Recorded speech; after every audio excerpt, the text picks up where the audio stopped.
So why are so many people, the freedom-loving Americans right now, seemingly like turning a blind eye to the massive surveillance state in the United States of America, which could be rolled out with all of these sort of tech oligarchs? Remember, all of them were like standing behind President Trump during the inauguration, and we're sort of praising Elon Musk on one hand for all of this uncovering at Doge, but are we turning a blind eye? Are we missing something here? Do we have a massive blind spot when it comes to the technocratic move and a massive surveillance state which could be rolled out in the United States? Derek Brose, investigative journalist, does a fantastic job. He writes at the American Vagabond. He's here, and of course he's been covering this story for years, and we wanted to invite him on. He's got a couple of new articles out right now. Derek, welcome back to the show. Great to see you. Hey guys, thanks for having me on. I appreciate it.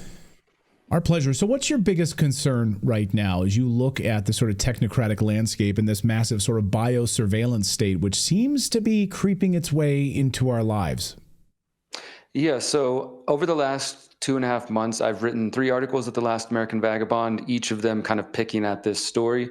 The first one you alluded to, Clayton, was focused on Elon Musk's contract. It's a $1.8 billion classified contract with a project called Starshield, which is basically the military industrial complex intelligence network side of Starlink. Most people know Starlink is the internet, satellite internet company that allows you to access internet pretty much anywhere in the world. And it's done some great things, helping people in disaster situations, as well as people in very low bandwidth areas.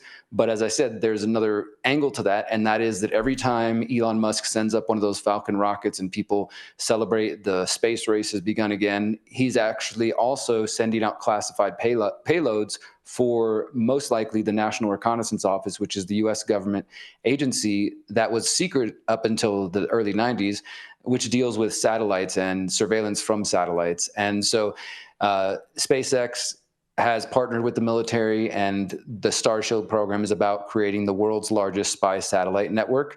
And in my article at thelasamericanvagabond.com, I mentioned the head of the NRO, his name's Christopher Scalise. He actually gave a talk in late 2024 where he said, in his own words, quote, "You can't hide." Now, of course, he was referencing bad guys, terrorists, only criminals, and saying that that's what this is going to focus on.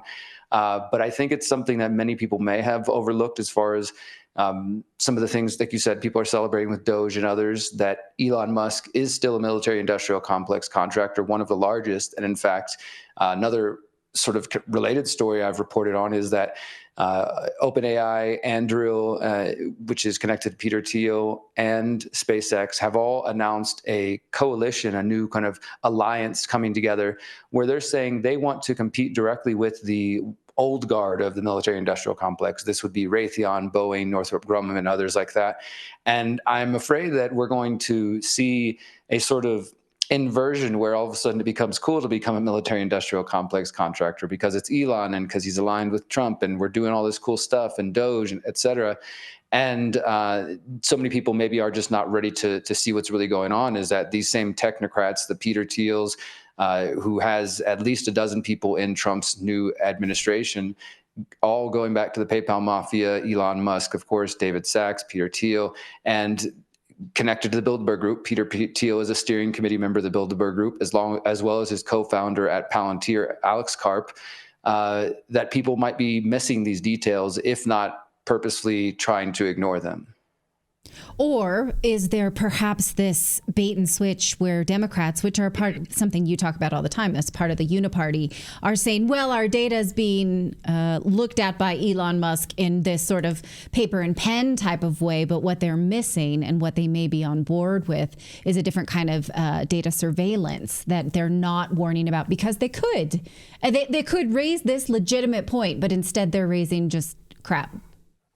I agree. That's a great point, Natali. And this is, I think, just sort of the standard for the mainstream world of politics, that they find certain things to focus on and to bicker about and to get people arguing about at work and online, when there's these deeper issues sort of going on behind the scenes.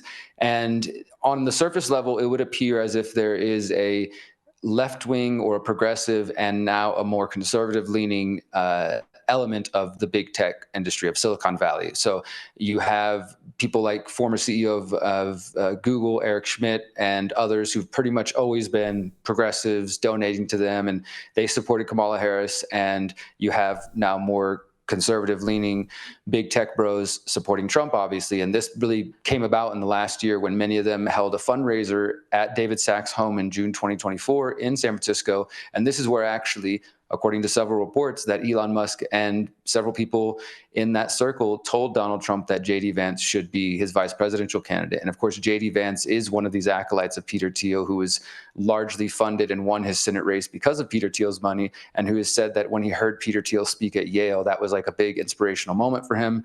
They started working and collaborating together. But nevertheless, on this surface, it appears there's this progressive and more conservative leaning. So that's one angle people could take. But I think if you peel back a layer, you actually realize, oh, well, although Google's Eric Schmidt is supporting Kamala Harris, he's actually a steering committee member of the Bilderberg Group, as well as Peter Thiel. So you have one steering committee member of the Bilderberg Group supporting Trump, one member supporting Harris in the 2024 election. And when it's all said and done, though, they're both sort of aiming in the same direction. I think that's really what people should take note of as well. I mean, we had the Stargate project announcement. I know you guys reported on that. And for those who missed it, I mean, I wrote an article about that as well. You can look more into Larry Ellison, look more into Sam Altman, and what these people are about. These are the men sitting shoulder to shoulder with Donald Trump as they announce AI, mRNA cancer vaccines that are allegedly going to solve cancer. But you go back to Larry Ellison's January 2002 opinion piece for the New York Times, written just months after 9/11, and he was calling for a complete surveillance state, calling for biometrics, calling for a national ID card, a digital ID card, in the very this is 20 years ago and we're pretty close now, but he's been advocating for these ideas for some time, and more recently speaking about the use of AI and facial recognition to keep citizens on their best behavior.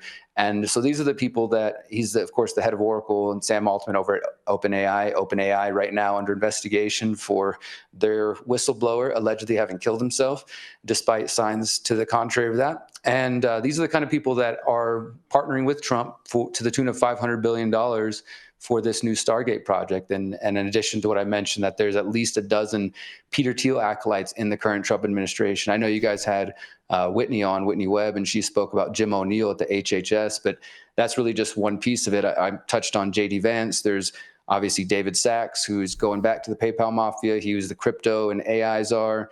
You got Howard Lutnick and the Commerce Secretary. He is connected to Peter Thiel as well as funding Rumble and Cantor Fitzgerald. He was also a neighbor of Jeffrey Epstein at one point. And the list goes on. And there's also Ken Howry. I'll just mention him. One last thing on him.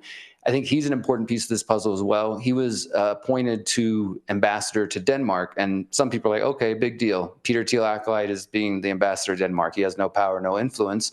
He didn't just work with Peter Thiel one time, though. He was part of his fellowship, part of the Thiel Foundation and organizations like that.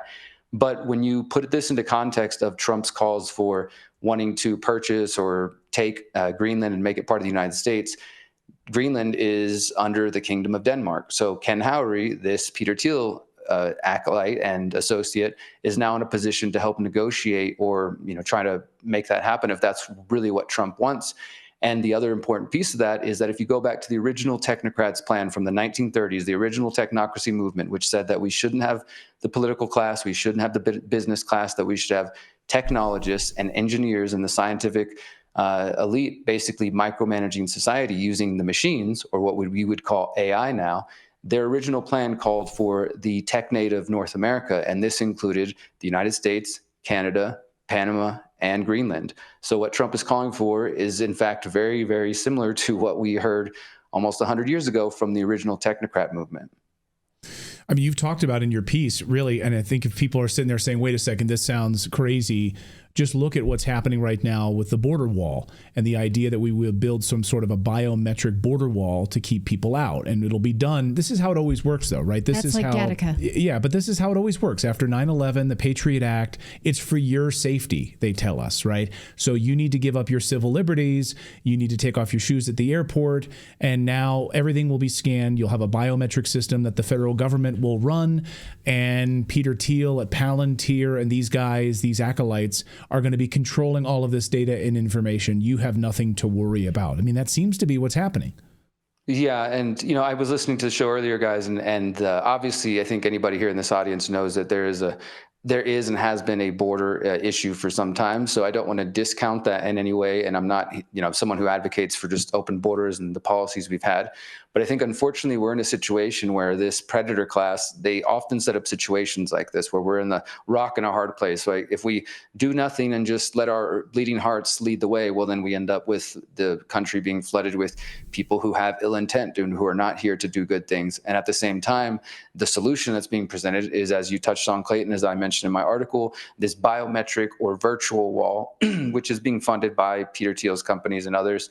And it was something that's not just Trump. This was going on during the Biden administration as well. And the discussion of this also went back to the Obama administration. Trump himself has already said there's going to be a biometric entry and exit process. This discussion about fixing the border crisis, or let's say solving voting, is unfortunately going to play right into the hands of the people who want to promote digital IDs, who want to promote facial recognition everywhere and AI. And it's going to be sold as the way to secure the elections, the way to secure the border, to keep us safe. And that doesn't mean we shouldn't act or do anything in any way, but I do think we ought to be careful in the solutions that are being put in front of us and making sure we're not actually cheering for and celebrating our own enslavement. Well, even if you want to say this sounds crazy, you can then refer to J.D. Vance's speech today in France at an AI conference where he said that America is open for business with EU leaders to create AI, and they need to build trust in order to share this data. So that validates what you just said. And it sounds a lot to me like globalism 2.0. It's a revamp of globalism. Just run by technocrats. Yeah. I definitely do worry that that's the case, and I do encourage people, just for anybody who is interested in diving deeper into this, you can download my book for free. It's called How to Opt Out of the Technocratic State at theconsciousresistance.com/how-to. And I did want to mention just briefly, guys, because y'all have had me on in the past to talk about the Pyramid of Power documentary series, and I know there was discussion about U.S. aid and the non-NGOs and the role that they play. If that's new to anybody who's just sort of learning about this through the recent U.S. aid information we're getting, there is, I think it's chapter 12 of the Pyramid of Power is about the foundations and the original investigations going back to the 40s, which old school researcher, historian G. Edward Griffin was really the first person and the only person at the time to report on back in the 50s, where they discovered the influence of the Ford Foundation and many of these other NGOs and nonprofits. And it's sometimes known as the nonprofit industrial complex as well. So if anybody wants to dive deeper into the history of that, you can find that at thepyramidofpower.net. Yeah, someone in the chat said, yeah, this is weird. Yeah, it is weird. Because once you start peeling the onion back, as we've been doing here on the show for many, many years, and as Derek has been doing in his great reporting for many, many, many years, you realize how deep and dark this stuff actually is. So that's why we need to hold them accountable. And I think just not sitting there with rose-colored glasses. Yeah. It's great what we're uncovering with Doge. Oh, but we're also going to be biometrically scanned every time we go anywhere, and the government or these technocrats are going to run a database of our information. We hated that under the pandemic in the Biden administration and then like it. Right. That's what pisses me off. I think that's really what pisses me off from a lot of conservatives right now who, I don't know, they're just kind of quiet on this. They're just totally quiet on this particular issue. Well, that's what's called the woke right. Right? Is like... They're pissed off during the pandemic. Yeah. And now they're quiet. Except for when it's their team. When it's their team, it's okay. Yeah, I think that speaks to the importance of consistency. And just anybody out there, don't be in a cult, whether that's a Trump cult, a Harris cult, Biden, Obama, or anybody. Follow the truth where it leads. I think this is something more of us need to remember, that this isn't team sport politics, that we cheer it on when it's our side and we condemn it when it's the other side. Unfortunately, I think things are a bit deeper than that.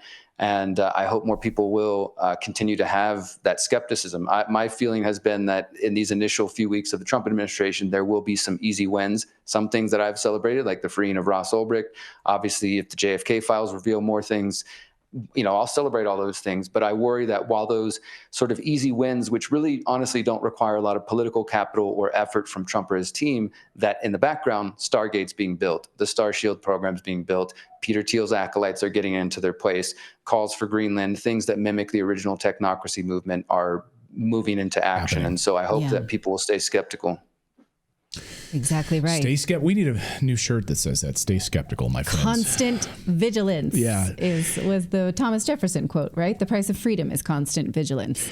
So you can't just pick a side and be like, I'm over here. I'm good with everything over here. So we know Derek Broze, he has no sides, only the truth. So he's one of the best investigative journalists out there. Make sure you follow him on X. Can we put his super up there one more time? Because I don't know it offhand. Derek Broze. There it is. D Bros live free. All right. Derek, great to see you. Thanks, Derek. Thank you Great so to see you much. as always.